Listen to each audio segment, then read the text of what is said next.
Hey everyone, Tenny Tolofair here with XSITE Capital. Hope you're having a wonderful day. Have you ever wondered what the difference between a sophisticated investor and an accredited investor is? Or have you tried to invest in a deal and the requirement is you have to be an accredited investor? Well, we've been there. A lot of people have asked us this question, and today I'm going to be sharing some information with you all about some of the things or what are the difference between a sophisticated investor and an accredited investor.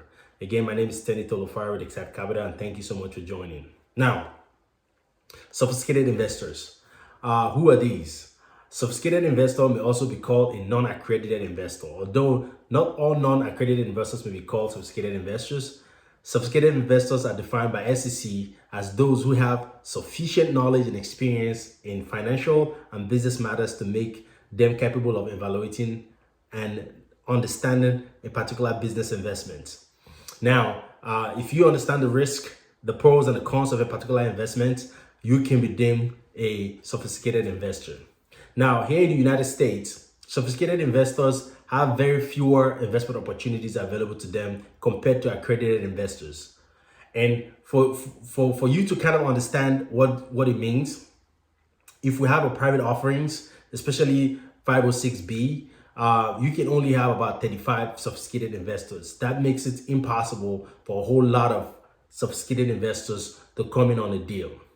On the other hand, we have the accredited investors, and these are exclusive set of individuals who meets the Security and Exchange Commission requirements of the Reg D, which is called the 501 Regulation D. Now, what are the requirements for you to be an accredited investors? Now, they have different categories for you to meet. You can either meet one of these different categories that I'm about to mention. One is the net worth requirements. What does that mean? It means that exclusive your primary residence that you live in, your net worth needs to be at $1 billion or more. And also the other requirement, which is a requirement 2 that you could be, is the income requirement. As an individual, you need to make at least $200,000 annually for the last 2 years and have an expectation of making same amount this year. And then the third requirement is as a joint couple, you and your spouse, you're making about $300,000 for the last 2 years and have an expectation of making same amount this year. Also, there are other requirements that if you meet, you could be deemed an accredited investor as well, and that is a professional certification.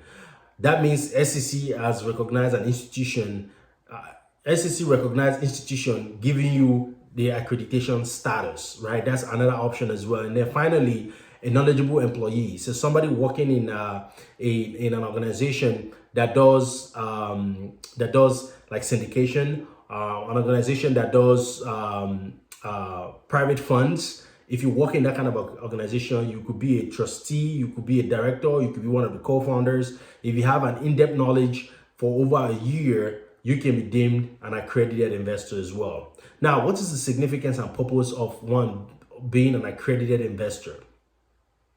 Private investment offerings can have fewer regulation because of the restrictions to accredited investors. By restricting some investments, only those who are deemed accredited, the SEC intend to promote investor safety in less regulated private offerings. Basically, they're just putting check and balances, making sure that anybody that invests in private offerings, they understand the risk and they have the net worth and they understand the commitment they're getting into.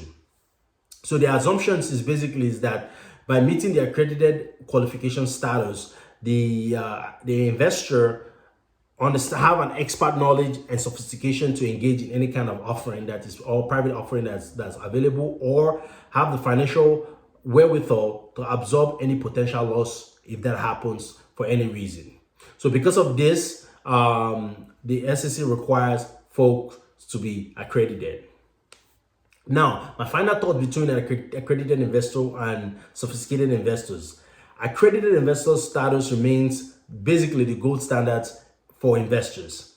that opens a lot of opportunity for you. And one thing our advice is, if you're not an accredited investor, I would encourage you to aspire to be an accredited investor or work towards becoming an accredited investor, because you have more opportunity or more options to diversify and invest in a lot of these private offerings.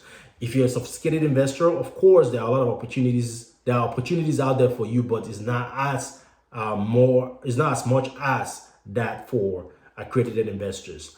I hope the information shared today is kind of beneficial. If it is, please subscribe and like the content. And please, if you know anybody that will benefit from the information we shared today, please do not hesitate to share it. Again, thank you so much for listening, and have a wonderful day. Bye-bye.